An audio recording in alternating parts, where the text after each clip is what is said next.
Sign up to the SBR Network and use your free daily bet points to earn real-world prizes. Click on the page and start winning now.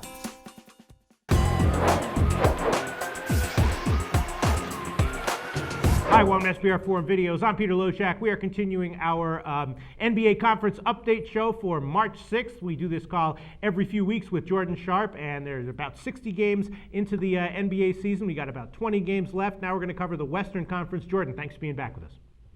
Pete, thanks for having me. All right.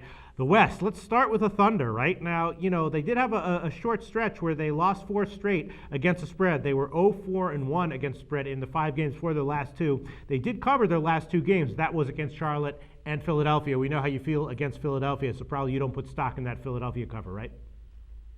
Yeah, not going to put too much stock in it, but I will say this. I think the Thunder, since Westbrook's been back, I believe now 6 or 7 games, I'm not sure the exact number, but they're starting to look back to form. I'm not going to say they're there yet, but with that being said, I think that's a good thing because I think you could also now, in the very near future, take advantage of some undervalued Thunder spreads. I think they are almost looking like the team that they should be heading down the stretch. I think Russell Westbrook is now getting himself back into shape, looking like the Russell Westbrook old, almost, not quite. And more importantly, they're starting to integrate him back into the offense. And that is something that is very key, I think, going down the stretch for this team. And I think that is why you could look at the Thunder possibly as a team that could turn things around now against the spread after you said that short little lull right when Westbrook came back where they were trying to, get him back in the offense. I think you probably could see the Thunder as a pretty solid bet here rest of the season. Wouldn't surprise me in the last 21 games I think they have left, see them go 13-8 or so against the spread and really put on the Jets into the playoffs and maybe lock up that first seed as well. All right, nice prediction. I could see that with Westbrook coming back. Maybe they give, a little bit more of an effort than the other teams who are more like, playing out the season, waiting for the playoffs. All right, and then let's talk about maybe one of those teams, right? The Phoenix Suns. They were an amazing ATS bet for most of the year, 36-17 against the spread in their first 53 games. They're just 2-4 against the spread over their last 6. So what is this? Are they coming back to earth, or is that just a momentary glitch? I made the bold statement about a month ago to start fading the Blazers, and it has worked out pretty well over the last month. I think it's about time to start putting the stamp on the Phoenix Suns as a team you might want to start fading down the stretch. I only have a couple of reasons for it, and it's really just speculative. But if you think about it, this is a really young team. And even though reports out of Phoenix are that they're going to get Eric Bledsoe back, there is no way that they need to rush him back and make him play heavy minutes as soon as he comes back. Even though they are currently in the playoff picture, they're fading out of that fast, and they're going to have to fight really hard to stay in it.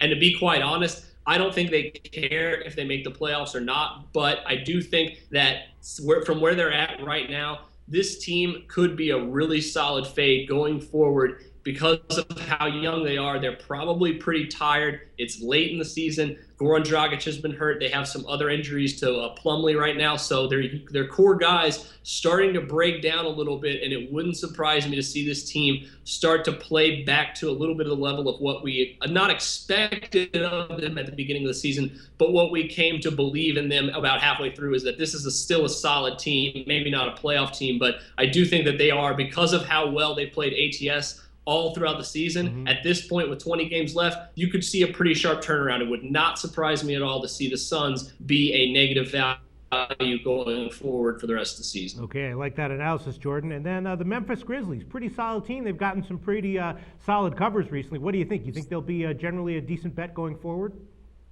I've been really high on the Grizzlies. You know that. We've been talking about them for the last month or so as well. And I really think they can continue to be a pretty solid bet. They are really inconsistent, though, right now. And I'm not sure if it's just because Marc Gasol and those guys missed a lot of time throughout the season, and this starting 5 really hasn't played that many games together all season. So I'm not sure if it's one of those. But even if that is the case, they haven't been playing bad against the spread. They're slightly above 500 against the spread, I think, in their last 20 games. So I think the Grizzlies could be another team that potentially could get very hot and start to cover a lot of games and be a very, very profitable team or at least the near future. I think their schedule is pretty favorable heading down the stretch, and they're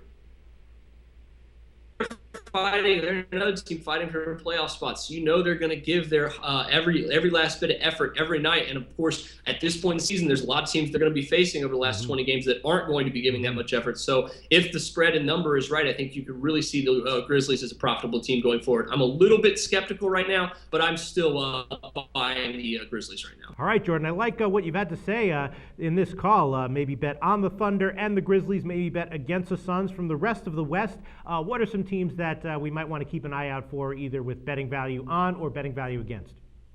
So I'll start with the two teams that have already been playing very well against the spread. One of which in the Western Conference, you have to mention the Houston Rockets. Okay. They have one of the best, or if not the best, record since January 1st straight up. Been playing pretty well against the spread throughout that stretch, especially recently. I think they've covered about 4 or 5 straight games, I believe, heading into this call. Another team, the Clippers, with Chris Paul back, they're starting to get him reintegrated into the offense after he missed some time. They're starting to cover some games that look really good.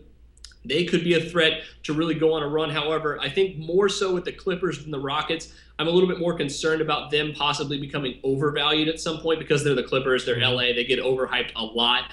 But I still think they could possibly be a good value going forward. And another team that's in the cellar right now in the Western Conference, headed for the lottery, that I still think could be a pretty solid bet is the Sacramento Kings. They're another team that has, with Rudy Gay now, I think at least a good chance of staying with most teams in any given night.